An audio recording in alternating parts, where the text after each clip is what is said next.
Jadi beberapa hari yang lalu, gue lagi coba scrolling media sosial, dan tiba-tiba gue ketemu satu video yang cukup menarik, di mana di video tersebut gue ngeliat ada salah satu anak kecil yang bikin video soal motivasi dan juga ngajarin soal karir.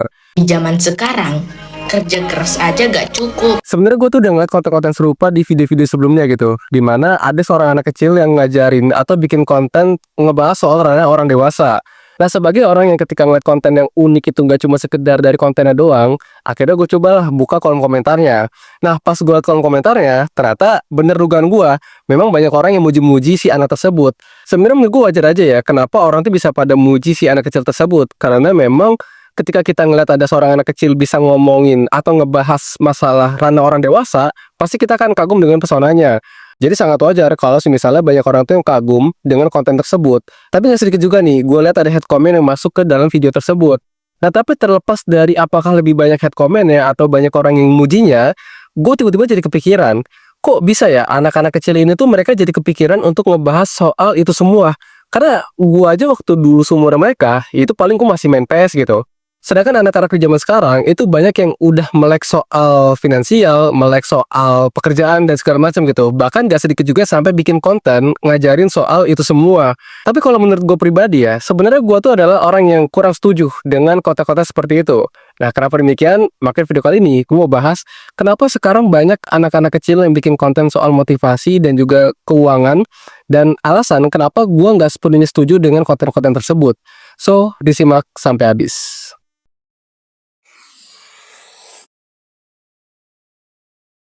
Sebelumnya, kalau menurut gue pribadi, memang kita harus appreciate ya anak-anak kecil tersebut yang udah berani bikin konten. Karena kalau menurut dari gue, bikin konten dan ngomong depan kamera itu tuh gak semudah itu. Dan ya memang gak banyak juga gitu anak-anak kecil yang berani untuk bikin konten, apalagi kan dia sampai ngomong depan kamera ya, dan itu dibagiin ke publik. Yang mana gak semua anak seumuran mereka itu berani ngelakuin itu semua. Apalagi ini ngomongin soal ranah orang dewasa. Jadi kalau menurut dari gue secara mental, ya anak-anak tersebut tuh layak untuk diapresiasi. Tapi kadang kita suka terpesona nih dengan konten kreator yang masih kecil tapi udah bisa ngomongin ranah dewasa. Dan alhasil emosi kagum kita ini tuh mengalahkan nalar kritis yang kita punya. Karena kalau kita pikir-pikir lagi, sebenarnya tuh ada banyak banget hal yang bisa kita kritisi dari konten-konten seperti ini. Mungkin kalau kita lihat secara luarnya gitu ya, atau kayak orang awam yang ngelihatnya, ini akan ngelihat kalau wah ternyata anak ini hebat ya, dia usia tersebut atau masih muda gitu, tapi dia tuh udah ngerti soal karir, soal keuangan, dan mungkin gak sedikit juga nih yang ngebandingin kayak diri gua gitu. Ketika gua seumuran dia, dulu nggak kepikiran itu semua gitu. Mungkin kita dulu masih main game ya kan, atau kita masih main sama teman-teman kita gitu, dan kita nggak kepikiran untuk ngebahas itu semua. Tapi sebenarnya kalau kita mau mengkritisi hal ini atau kita coba apa ya, lihat dari sisi lainnya gitu, sebenarnya ada beberapa hal yang bisa kita bahas dan kita kritisin di sini. Sebenarnya ini tuh adalah bagian dari adultification, di mana bahasa kasarnya itu ya dewasa belum waktunya.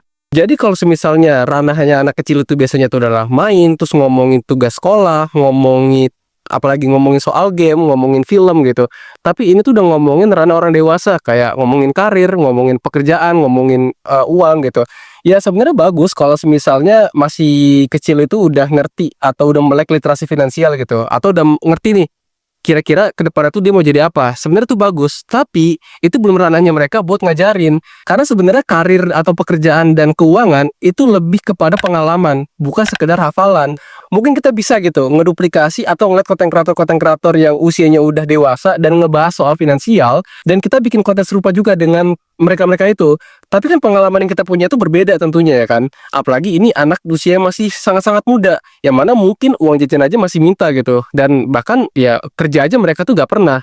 Karena menurut gue gak make sense aja gitu. Bagaimana bisa seorang anak kecil yang uang jajan bahkan masih minta dari orang tua, atau dia mungkin gak pernah kerja secara formal, tapi dia udah ngajarin itu semua seakan-akan kayak mereka tuh udah berpengalaman. Dan kita tuh kadang suka nggak ngelihat ini dari sudut pandang yang lainnya, atau kita tuh nggak bisa mengkritisi ini karena kita udah ketutup sama reaksi kagum kita gitu ke anak-anak ini. Dan alhasil lah kita tuh cuma sekedar kagum doang, tapi kita tuh nggak bisa apa ya, nggak bisa melihat atau kita tuh menilai substansi dari konten yang dia buat. Dan kalau menurut gue ini justru malah jadi problematik gitu, karena anak kecil yang harusnya itu udah nggak ngebahas ke sana, atau kayak dia tuh belum ranahnya lah gitu untuk ngomongin itu semua, tapi mereka tuh justru malah dipusingin untuk mikirin di konten lagi yang ngebahas soal itu semua. Karena maksud gue tuh gini, ketika seorang anak kecil bikin konten edukasi, bikin motivasi seperti itu ya, dan konten itu rame, pasti kan untuk mempertahankan popularitas dia atau mempertahankan branding yang dia bikin, dia akan mikirin konten serupa atau ya pembahasan-pembahasan lainnya yang sekiranya itu tuh tetap pada brandingnya dia. Kalau misalnya dari awal dia nge-branding diri dia itu sebagai anak yang bijak, anak yang pintar gitu, ya alhasil dia akan terus-menerus mikirin ide konten yang sekiranya itu buat ngejaga branding diri dia gitu. Nah, alhasil anak yang seharusnya dia tuh mikirin kira-kira main game apa lagi ke depannya atau kira-kira dia besok mau ngapain, justru dia tuh malah mikirin kira-kira ke depannya tuh dia bakal bikin konten apa lagi nih yang sekiranya tuh tetap ngejaga branding diri dia. Yang mana sebenarnya itu bukan ranahnya dia gitu atau belum waktunya untuk dia tuh mikirin itu semua. Dan alhasil ini tuh ada tuntutan profesional di mana mereka tuh harus ngejaga brandingan bijak mereka gitu. Sedangkan di usia-usia tersebut itu kan masih labil ya. Jadi kayak kadang tuh anak-anak tersebut tuh mungkin ada di fase lagi males, di fase lagi takut, lagi ngerasa gagal atau gimana gitu. Sedangkan di media sosial itu nggak peduli dengan itu semua. Media sosial itu ketika ngelihat ada seorang anak kecil yang udah nge-branding diri dia tuh sebagai anak yang pintar, anak yang bijak, tapi ketika tiba-tiba dia tuh mengalami fase lagi capek segala macam, itu tuh yang dinilai bukan lagi personal diri dianya, tapi media tuh akan menganggap bahwa itu adalah produk yang gagal. Dan sebenarnya kan pada dasarnya itu bukan salah dia gitu. Alias maksud gua tuh itu belum ranahnya dia atau belum waktunya dia untuk dia tuh ngerasain itu semua. Tapi ketika dia tuh udah nyemplung atau dia tuh udah mencoba untuk membranding diri dia seperti itu, ya mau nggak mau itu harus diikutin gitu. Dan mau nggak mau itu memang harus dilanjutin lagi ke depannya. Lagi pula nih ya, media sosial itu kan sebenarnya buas gitu. Ketika ada seorang anak kecil bikin konten ke ranah dewasa, ya pembahasan ya, nggak heran kalau semisalnya ada head comment yang justru malah bisa nyakitin hati si anak kecil tersebut. Yang mana si anak itu mungkin bisa jadi dia tuh belum ada kesiapan mental. Jadi karena dia tuh tadinya biasa dengan pujian gitu ya, dia alhasil udah terbiasa lah dengan pujian-pujian itu tanpa ada head comment. Alhasil ketika ada satu head comment yang benar-benar nyakitin dia, bisa jadi si anak kecil itu justru malah trauma nih untuk bikin konten lagi. Kan sayang ya potensi diri dia gitu. Dia sebenarnya bikin kontennya itu udah hebat gitu, mentalnya udah ada. Tapi itu rusak gara-gara dia tuh dapat head comment karena pembahasannya dia yang gak seharusnya dia bahas gitu. Dan sebenarnya ini pernah terjadi ya ke salah satu konten kreator cilik yang kemarin tuh ngomongin soal masalah perintis dan pewaris gitu.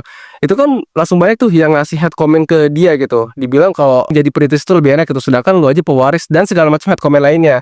Dan alhasil itu kan cukup kena mental lah buat si anak itu ya kan. Nah itu pun dia itu sebenarnya si anak kecil itu punya pengalaman konten kreator gitu sebelumnya. Dia udah berpengalaman bikin konten, berpengalaman bisnis, dan memang udah berpengalaman cari duit. Tapi dia tetap bisa kena mental. Apalagi buat anak-anak yang memang gak ada pengalaman. Ya kata yang tadi gue bilang tuh uang jajan juga masih minta dari orang tua mungkin. Tapi ketika dia tuh udah langsung dapetin head comment atau sekiranya dia tuh udah bisa dapetin apa ya, hujatan-hujatan yang harusnya itu didapatkan oleh orang-orang yang udah dewasa gitu. Tapi dia malah dapetin itu di usia yang sangat muda. Dan bisa jadi dia justru malah trauma gitu untuk bikin konten ke depannya. Padahal dengan skill dia, dengan mental dia ya berbicara depan kamera untuk dia tuh menyuarakan apa yang ada di kepala dia gitu. Harusnya itu tuh bisa jadi potensi ke depannya. Cuman itu bisa mati di tengah jalan cuman karena dia tuh kesalahan dalam pemilihan kontennya. Jadi kalau maksud gua tuh ya pilihlah konten itu sesuai dengan usianya aja gitu. Gak usah dipaksa untuk anak kecil itu tuh bikin konten motivasi, bikin konten produktivitas gitu. Ya udah gak usah bikin itu semua gitu. Karena kalau bahasa kasarnya apa ya? Ya lu sekolah dulu yang benar gitu. Lu sekolah dulu yang benar dan ya kerjain PR dulu aja gitu. Gak usah ngebahas soal motivasi, soal edukasi, soal keuangan segala macam. Kalau lu mau pelajarin itu di media sosial, di internet, ya pelajarin bagus gitu. Justru di usia-usia muda udah bisa melek kayak gitu bagus. Tapi tadi gue bilang, lu belum ranahnya buat ngajarin itu semua. Karena jangankan untuk anak kecil seusia tersebut ya ngomongin soal keuangan atau soal karir yang dihujat gitu. Bahkan ada juga gitu orang-orang dewasa yang mungkin dia udah pengalaman juga kerja, udah pengalaman juga cari uang sendiri gitu. Dan dia mau sharing, ujung-ujungnya dia tuh malah kena head comment juga. Nah apalagi ini anak kecil yang belum ada pengalaman sama sekali, tapi tiba-tiba bikin konten seperti itu gitu. Gue gak tahu apakah anak-anak kecil ini tuh punya ide konten seperti itu pure dari kepala mereka atau mungkin separah-parahnya misalnya ada yang nyuruh dia gitu untuk bikin konten tersebut. Ya jadi karena orang tuh banyak yang apa ya gampang kagum lah dengan seorang anak kecil yang bisa ngebahas ranah dewasa. Alhasil mungkin ada aja nih orang tua yang kepikiran buat ngejadiin anaknya itu jadi pionnya gitu. Jadi si anak kecil ini tuh yang ngasih edukasi tersebut, tapi ide semuanya itu tuh dari orang tuanya. Tapi ini kan bisa jadi ya, kalau misalnya ini terjadi juga, ya menurut gue ini adalah eksploitasi dari anak gitu.